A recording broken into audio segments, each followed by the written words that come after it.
Здравствуйте! Вначале несколько коротких информационных сообщений. Начну с чрезвычайной ситуации на Якутской ГРЭС. Она возникла вчера днем при пуске после ремонта одной из турбин. Жидкое топливо, которое в этот момент использовалось, стало разбрызгиваться, попадать на горячие детали агрегата, и в результате чего возник пожар площадью в 15 квадратных метров. Пожар был потушен силами противопожарной службы, жертв и разрушений нет. Павел Бородин категорически отказался от предложения кремлевской администрации продолжить свою политическую карьеру на посту президента Якутии. Это сообщение поступило из окружения экс-мэра столицы нашей республики. Тем временем действующий глава администрации Якутска Илья Михальчук по звонку из кремлевской администрации в субботу срочно вылетел в Москву. Официальная версия для участия в подготовке заседания Совета по реализации национальных проектов. Тем временем первый заместитель главы администрации Якутска Игорь Тресков в понедельник поручил всем административным округам столицы образовать бригады по вывозу мусора с несанкционированных свалок. Одновременно принято решение о начале отстрела бродячих собак. В понедельник первые 50 юношей прибыли на военкомат столицы нашей республики для прохождения призывной комиссии. Всего до конца года получат повестки примерно 2500 жителей столицы нашей республики. Какая именно часть из них будет затем призвана в войска, пока неизвестно. Между тем, квота нашей республики в осеннем призыве составляет 600 человек. Впрочем, об этом мы поговорим подробнее завтра. А сейчас я хочу обозначить основную тему сегодняшней нашей передачи. В среду прошлой недели я вскользь упоминал об аварии, которая возникла на подводной части перехода магистрального газопровода из Хатас в Павловск. Надо сказать, что чрезвычайная ситуация сама по себе, чрезвычайная ситуация, извините за такой каламбур, однако и необычность этого сооружения, уникальность даже можно сказать в условиях Якутии, породила то, что ни одно должностное лицо не намерено было комментировать эту самую ситуацию, его причины и возможные последствия. И вот этот своеобразный обет молчания сегодня в понедельник нарушил глава МЧС Валерий Сухоборов. Он на специально созданной пресс-конференции рассказал о том, как его подчиненные, а также сотрудники инспекции по маломерным судам искали место и причину этой самой аварии. Характера порыва пока мы не знаем. Место порыва определено на трубе. Конкретно от 50 метров, сначала от 100 метров, потом от 50 метров. Это сужено где-то в районе до 5 метров. И определено о том, что выходы пузырьков идет из-под трубы. То есть не с верхней части трубы, а из-под трубы. То есть порыв где-то находится в нижней части. В субботу было проведено заседание комиссии по чрезвычайным ситуациям республики, где отрабатывались различные варианты решения, как и устранения этой аварии, так и решения проблемы по нормализации жизнеобеспечения Мегинахан-Галасского улуса и заречной группы улусов. В чем оно выразилось? Прежде всего, нужно было найти ту подрядную организацию, которая сможет выполнить подобную работу. Министерство промышленности республики и Сахатранснефтегаз, они отыскали, объявили, о поиске, и откликнулось две структуры, одна московская, одна иркутская. Причем у московской огромный опыт работы, они прислали свой проспект и прислали своих специалистов. Вчера прибыли еще специалисты от «Газпрома», которые занимались уже подобными работами, и в результате совместных поисков определили, что возможное наиболее приемлемое для нас решение – это накладка бандажа.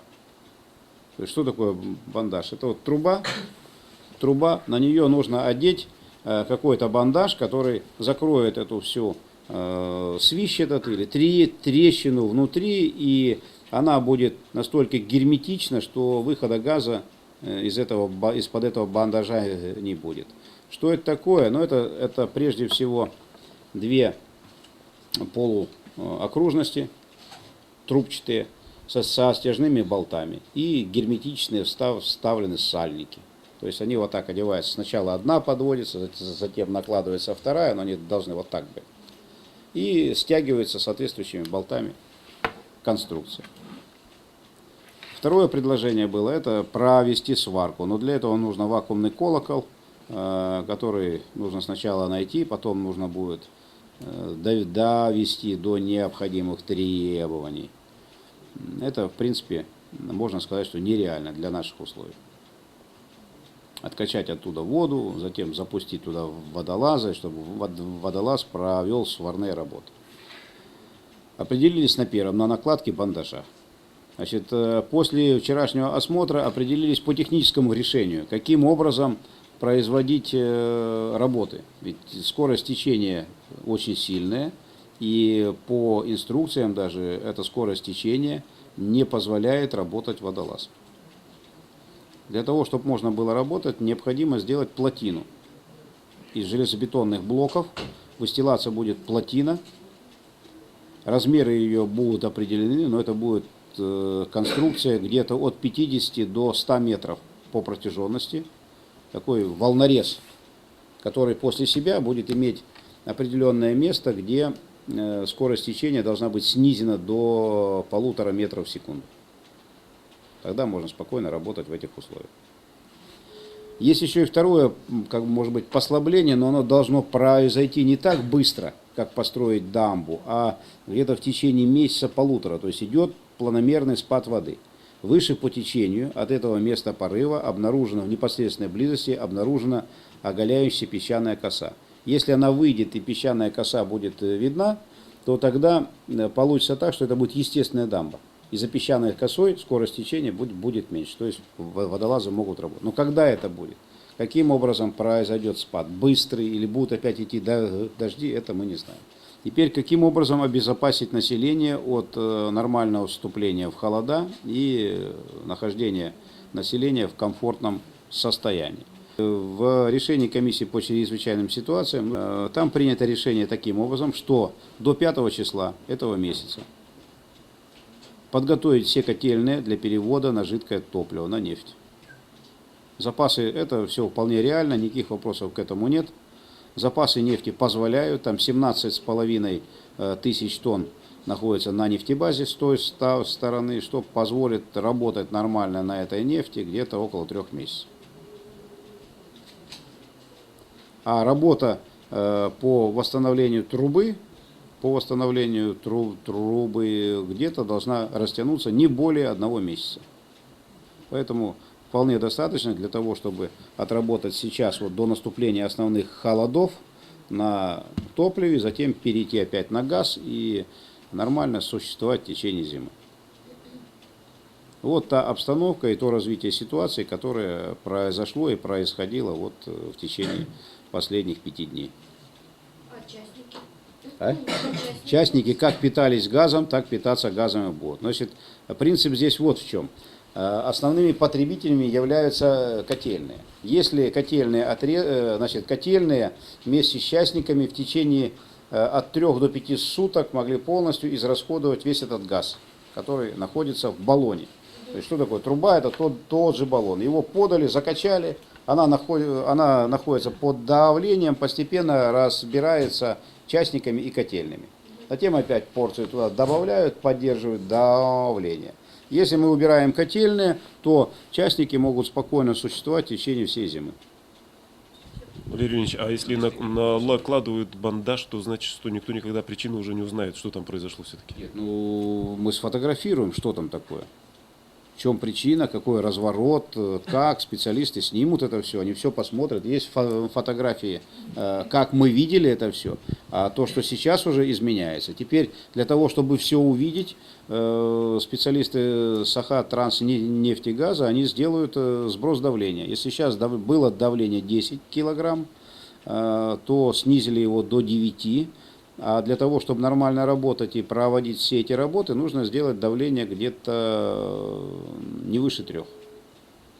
Не выше 3. А если вы говорите... Не выше 3, значит, будет видно и сам разрыв, и что там творится. То есть уравнивается давление воды на глубине. Значит, там глубина находится от 10,6 метра и до 11 метров. То есть вот в этом районе.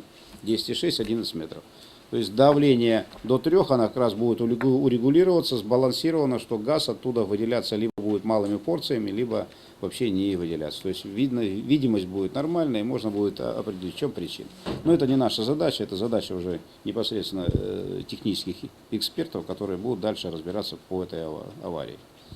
Основная задача восстановить жизнеобеспечение населения заречной группы Улусов. Это и как можно быстрее до наступления холодов. А если газ выходит из-под трубы, то есть тогда получается, что она на дне не лежит? Ну, можно сказать так, что труба не везде лежит на дне. Почему? Потому что когда делали траншею, в которую закладывали трубу, и потом она самозаносилась илом, значит, плотность грунта различная. Есть мягкий грунт, есть твердый грунт. В результате чего появились вот такие волнообразные бугорки, и труба лежит на них. То есть нет плотного грунта. Если труба легла, шел промыв, мягкий грунт выносился, появились бугры, то есть она лежит на буграх. Тем более, если газ сам работал, этот газ сам выдавил этот грунт, который находился под трубой. То есть это уже видно, что там раковина была в земле. Бандаж это все-таки временная мера, да? Нет? Ну, практически говорят, что с этим бандажом можно и дальше работать. Есть другой момент. Вот и предложение было Сахатранснефтегаза, значит, тем, что загнать еще одну трубу вовнутрь, то есть труба в трубе. Ну, насколько это реально, сейчас специалисты посчитают, сколько это стоит. А самый оптимальный вариант, одна труба это хорошо, а две трубы это гарантия. То есть, если одна вышла из строя, перешли на вторую трубу, и не труба в трубе, а рядом лежит две трубы, две нитки. Одна вышла из строя, вторая начала работать. Так как по проекту. Но для этого требуется соответствующее финансирование и несколько месяцев работы. Это хотя не ваш вопрос, но на КЧС заходила речь о второй трубе все-таки или нет? Обязательно. Здесь был поднят вопрос и главой администрации муниципального образования, и главным инженером Сахатранснефтегаза, и практически все об этом и говорят, о том, что нельзя ставить себя на позицию вышла из строя и все, жизнь прекратилась. То есть должен быть дубляж. Этот дубляж будет, но со временем, пока, видите, как с бюджетом что творится, поэтому... За кадром этой пресс-конференции остались ответы на несколько вопросов, которые, тем не менее, я думаю, можно и нужно озвучить. Ну, во-первых, вопрос о том, как прокуратура расценивает это чрезвычайное происшествие. Валерий Сухоборов, полушутя, полусерьезно, заметил, что если бы хотя бы какие-то намеки на наличие криминального следа, либо преступной какой-то халатности, будь то на стадии проектирования, либо строительства, либо эксплуатации, имели место быть, то прокуратура, конечно же, на это бы отреагировала. Но пока никаких действий с ее стороны не последовало. В то же время он сказал, что в общем-то нет опасений и за флору и фауны нашей реки. Биологи утверждают, что газ не растворяется в воде, и таким образом он просто проходит через воду транзитом, испаряется, не оставляя никаких следов в воде. Ну а то, что касается последствий для населения, то, видимо, здесь чрезвычайной ситуации тоже может и не возникнуть. По крайней мере, те жители населенных пунктов, которые уже газифицированы, устанавливали, как правило, комбинированные универсальные котлы, которые могут работать не только на газе, но и на дровах тоже. Так что с этой стороны никаких неприятностей ждать тоже не следует. Вот и получается, что чрезвычайная ситуация на самом деле вроде бы как никакая и не чрезвычайная. Ну, если не принимать во внимание только того, что 500 миллиарда бюджетных денег закопали буквально в землю. На сегодня все. До свидания.